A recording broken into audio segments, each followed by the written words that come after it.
Monsieur le colonel d'Acosta Silva, représentant son Excellence, Monsieur l'ambassadeur du Brésil en France, Mesdames et Messieurs les parlementaires, Messieurs les maires de la circonscription, Messieurs les représentants du SICOVAL, Madame la conseillère O'Haraud, et vous tous en vos grades et qualités.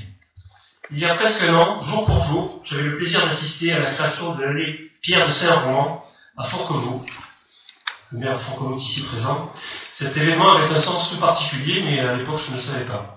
Outre l'inauguration d'un lieu dans le village où a vécu l'aviateur, il y avait un élan à part, celui d'une réhabilitation d'un héros trop longtemps négligé. Je sentis chez sa famille, ses admirateurs, et l'association qui porte sa mémoire, un soulagement face à la fin d'un trop long silence, d'un injuste oubli.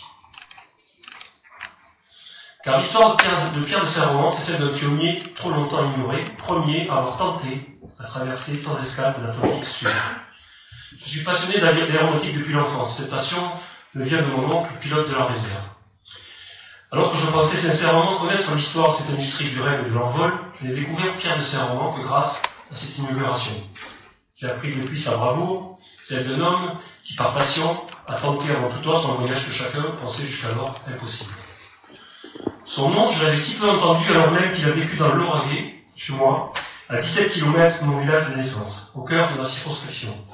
C'est à cet homme que ce colloque rend hommage.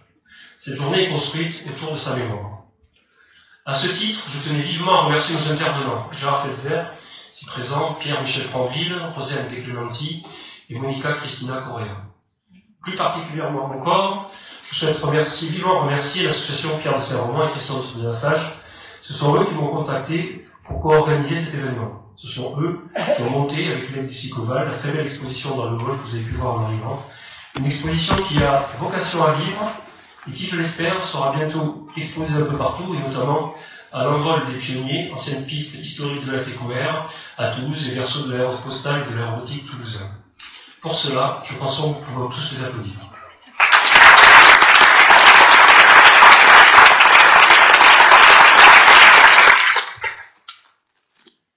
Au cours de ce colloque, nous découvrirons ainsi la vie de Pierre de Saint-Roman, les étapes de sa traversée, ainsi que les conséquences dans le monde de son exploit, et particulièrement au Brésil.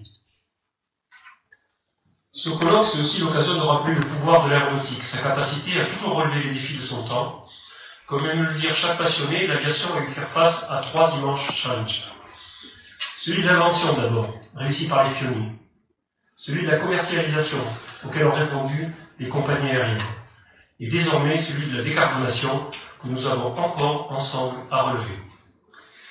Il y a 100 ans, personne ne pouvait penser de pouvoir relier Paris et Rio, Tokyo et New York, Sydney et Tel Aviv.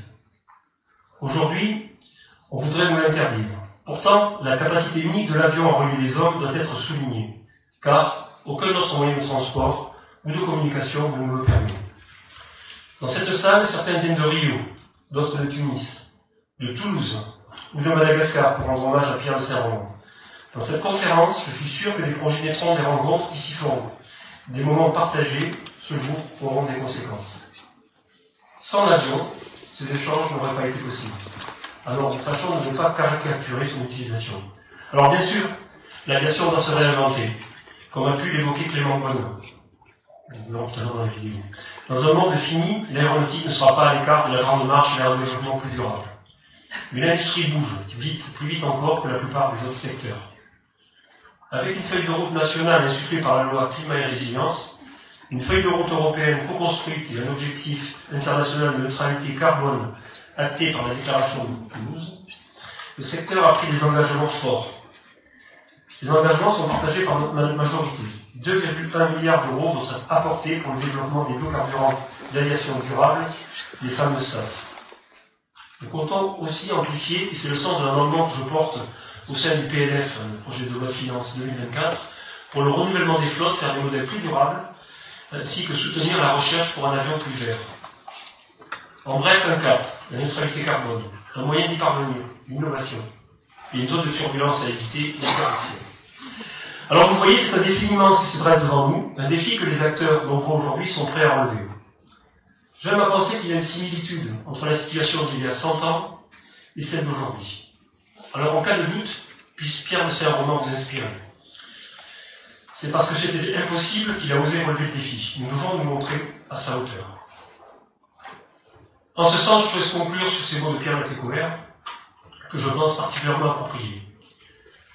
Les calculs de mes ingénieurs sont formels. Le projet est irréalisable, alors nous allons le réaliser. Je vous souhaite à toutes et à tous un très bon colloque, je vous remercie.